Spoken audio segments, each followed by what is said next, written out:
Hey guys and gals, I got another one for you today. I'd like to thank you for the 300 subscribers. That is awesome. And I'm going to have a special game for you today. We're going to talk about Arty. I don't play this very often, so I figured I'd help you guys set it up. If you like to play Arty or you want to dive into Arty, we'll talk about crew skills first. I like to have Call for Vengeance because if I do die, the person who kills me will be spotted for an extra 2 seconds, which will allow my team to kill them. Next is Swimming Lessons, and this helps you stay underwater for increase of 50% of the time, which is really helpful if you want to like ambush people, or if you need to hide, you can back up into the pond. Intuition gives 17% chance that you won't lose any reload progress when switching ammo types, and there's nothing more annoying in Arty when you don't have the right ammo loaded, so intuition I think is very important. And then on Paratrooper, a lot of times you'll see like people that are trying to maneuver around the map and they kill themselves in their artillery, and I just feel like if they had Paratrooper training, maybe they'd make it over the cliff or wherever they're trying to run away, because generally it's at the end when you're trying to run away and you have to decide, am I gonna go down this steep grade or am I gonna stay here and let the Reds kill me. Finally, this crew is working on firefighting. Recently I've been getting lit on fire a lot in my Arty, so I feel like firefighting is really important. If your crew can't get the fire out, you're dead, and then you can't help your team at all. Now let's talk about supplies and equipment. For supplies, what's the point of having any other ammunition besides premium high explosive? Like, this has a bigger splash radius. It can just splash for a lot more damage. You get a lot more lulls. And then I like to set up with automatic fire extinguisher, because then it's going to put the fire out right away. Like I said before, I've been getting set on fire in my Arty, so this will help. And then just in case I get relit, I got a manual extinguisher that I'll be able to put the fire out myself. And then I have a large med kit as well, just in case I lose maybe a crew member in the fire. Hate getting ammo racked in my Arty, so I run a wet ammo rack. And then the CO2 tanks, filling your fuel full of CO2 tanks will help prevent from fires. And then enhanced torsion bars, once again, is for the end game when you need to go down that steep grade. You can protect yourself a little bit. All right. So I get some Miravanka, and this is generally where the good players go. So I'm going to head up into A0 because I don't want to be near the good players. They'll probably kill me, and I can get shots on their artillery from this location. Not to mention, there's a nice chunk of water there. So if I need to hide in the water because of my swimming lessons, I'm able to do so up in A0. Alright, so we're going to head over there as fast as we can. Now I do have to be careful of any of their tanks coming up the 890, but you can see I have a scout moving down here, so he should be able to spot some stuff out for me if they do have a push coming. And it doesn't look like they have anything, so this might be okay for me. I really struggle on maps without water in my Arty because obviously I'm not able to ambush people as well. However, this map has like just enough water where you can set up ambushes in your artillery, so I highly recommend to try to get over to this spot. If you're in the south, try to get to K0. It's essentially the same thing. Now, as we're getting in position, their scout ran up north, probably trying to find me. And you can see I'm going to hide in the water because I was detected. And you see their Arty counter-batteried our Arty. And luckily for me, it wasn't my artillery piece that got killed, but it was my green square on my team that got killed. So the number one thing you can do in your Arty, and you should always do, is try to counter battery. Like, nobody likes artillery, so if you can take artillery out for your teammates, then they're gonna have a better game, and they're gonna have a much more enjoyable game. Like, I think they put artillery on the game just so you can counter battery the other artillery, and you can see as I come down here to look for their artillery, I seen a tracer. So I'm going to aim in and I'm going to get ready. Hopefully he shoots again. Now a good artillery player would have been able to put his shell right on that tracer, but I don't play arty a lot, so I'm a little rusty and I want to make sure that I land my shot. So we're going to wait for the second tracer to come up. And in between shots, you definitely should be telling your, okay, do you see that? Do you see the tracer? Okay, so we're gonna let it fly, see where it lands.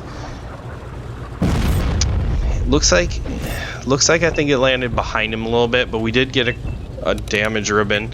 And then in between shots, you definitely should be pinging the map to let your team know where the reds are, or maybe like which reds they should be focusing on. So I'm gonna ping the 890, let them know that they need to focus on those guys.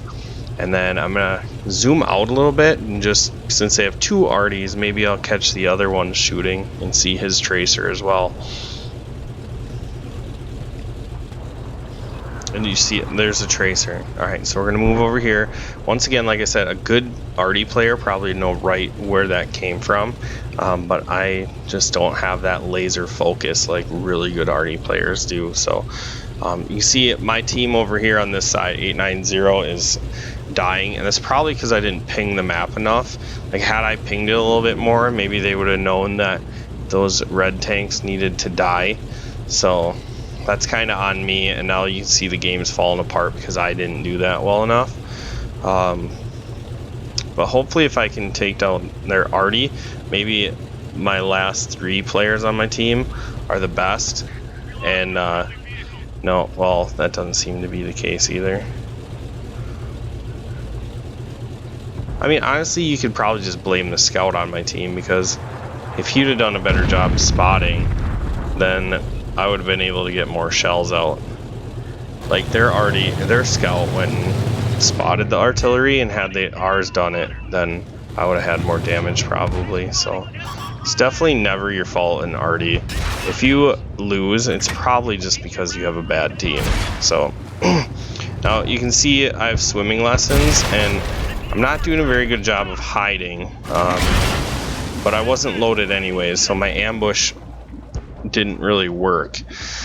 However, usually I'll be waiting in the water, and then I'll come up out of the water and I will just blast that guy and he won't know what hit him. Alright, so we end up losing, unfortunately. I tried my hardest. There wasn't any fires set, so I couldn't show you guys that part.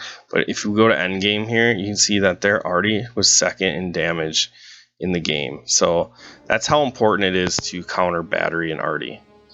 Alright guys, I'm just kidding. I hope you enjoyed that part. Drewski gave me the idea for that, and then I kind of put my little spin on it. However, stick around. This next game is amazing. Back in my GW Panther, and you guys might be saying, well, why is there T26 E4 on the screen then? And that is because when I was playing in my artillery, I was playing against this guy, and I didn't realize how good a game Blue Narwhals 27 was having until the actual end of the game. Now, I knew he was having a decent game, because as you watch, you'll understand how I had to know he was having some sort of good game. But I didn't realize how awesome of a game he was actually having until the end of it. Alright, so I'm going to have a little picture-in-picture here. On the top left is going to be my screen, kind of what I'm looking at. It's not timed up perfect, but it's in sync, I think, enough that you will understand and see. Now it does cover up his game a little bit. I believe he's shooting at a T32 through the crack there, and sure enough the T32 backs up and we're able to see him. And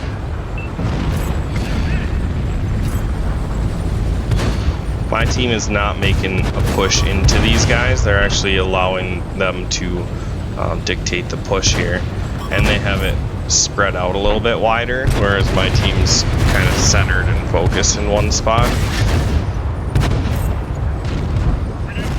So I'm gonna get a shot over at their Tiger, and because Blue Narwhals is like in a position just to where I cannot get my reticle on top of him when I'm loaded. When I'm not loaded, he seems to drive in locations. Now he's gonna come face hog my T26 E4, and I'm gonna let one loose, and I'm gonna shoot behind him. Now I was hoping that my teammate would actually face hug him and like push on him, but unfortunately, and I don't blame him, but he's backing up and he's trying to keep everything in front of him, because in a T26 E4 you only have strong armor on the front, and if they know your weak points, it's suspect at best. So I'm going to shoot at the T32 that drove up beside my E4, and I'm going to miss that shot. And then Blue Narwhals is going to come in here, face hug the E4 once again, and I'm almost loaded. I'm going to let one loose. Hopefully I can hit him, and I splash and damage his track. So he's going to head back south because we have tanks flanking.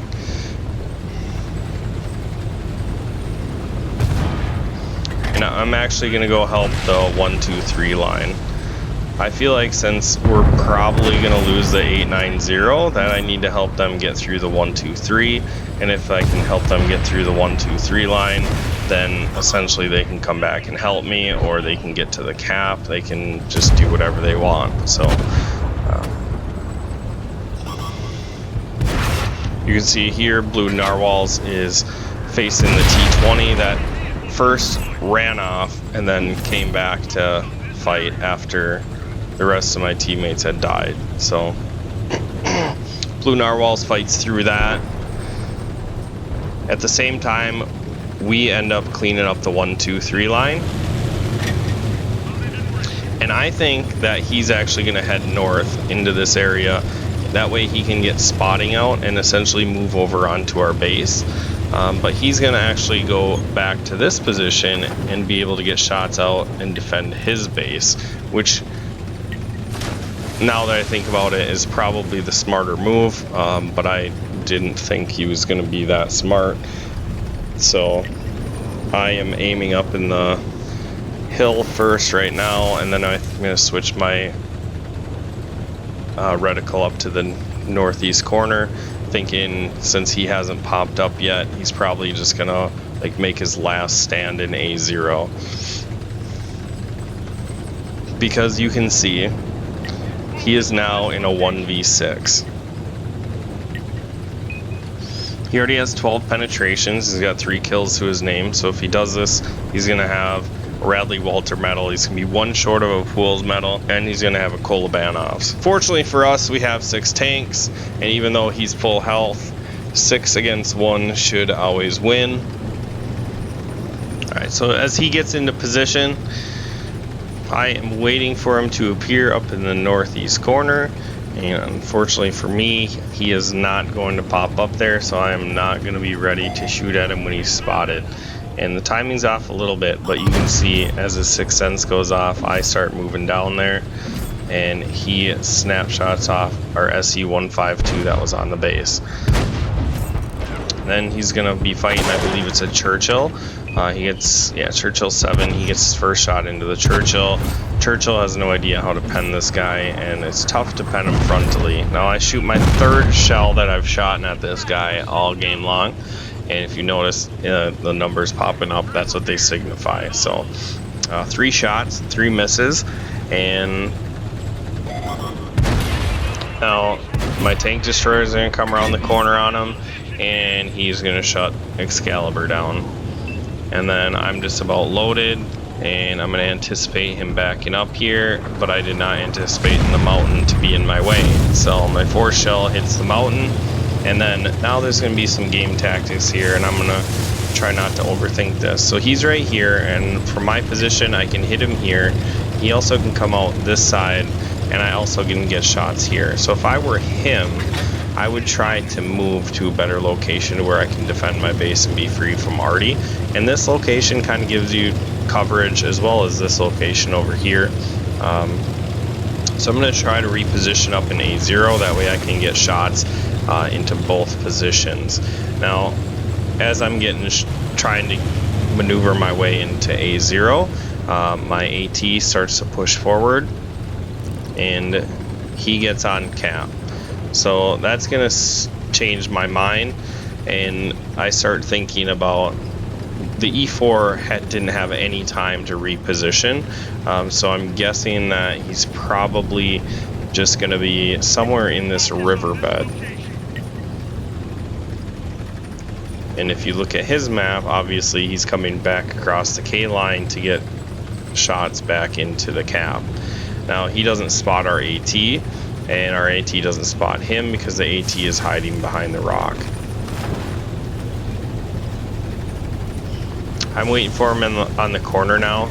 Since he didn't pop up in the river by now, I decide that he's probably going to be back in the same location, and I was not ready for him, but I was pointing in the right area, so I don't have to worry about aiming. I just got to put my shell on him, and my 5th shell flies true, but a lot of his space armor absorbs the shell, so I don't do that much. I leave him on 800. Does this AT know how to pen him? Well, our scout comes flying in on the side and dies. Now guys, if you're in this situation, first of all, work with your team. Don't do what my team did and fight them pretty much one at a time. And then my 6th shell, I tried to anticipate him moving into a position, and it was kind of a sneaky shot. But if I landed it, I felt like he'd be a guaranteed one shot for me. Unfortunately, I miss, so I'm gonna have to get a penetration here, and we're gonna speed it up a little bit, so I'm gonna try and talk fast. If you're that scout, stay on the K line, or like just get in a position where you can see the AT. And if you can see the AT, then you're gonna be able to cover the AT, and you don't really have to throw your tank away by driving in behind him. You can get long distance shots, and even if your AT dies, you still have Artie, whereas this guy only has himself. So the fact that the scout threw his tank away is kind of depressing. I mean, I don't think he thought this guy was going to be able to turn on him that quickly and get a shot in, but he did, so props to you, Blue Narwhals. And now as I hide in A0, I figured that would be the best place for me to defend. And as I'm getting set up, he actually spots me, so now I'm trying to reposition.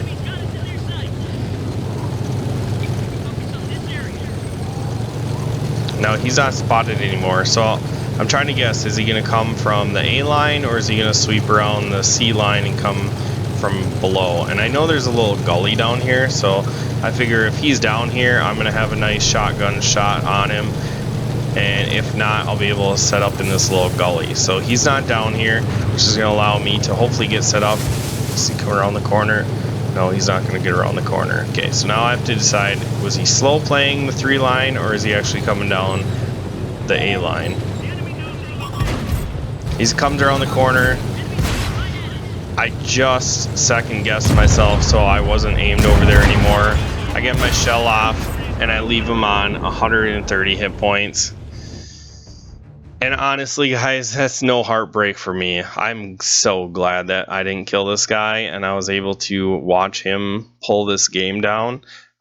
I did not realize how good a game he was actually having, so let's analyze it. 27 shots fired, 22 hits, 22 of those were penetrations. So very nice. When he actually hit his target, he penned it.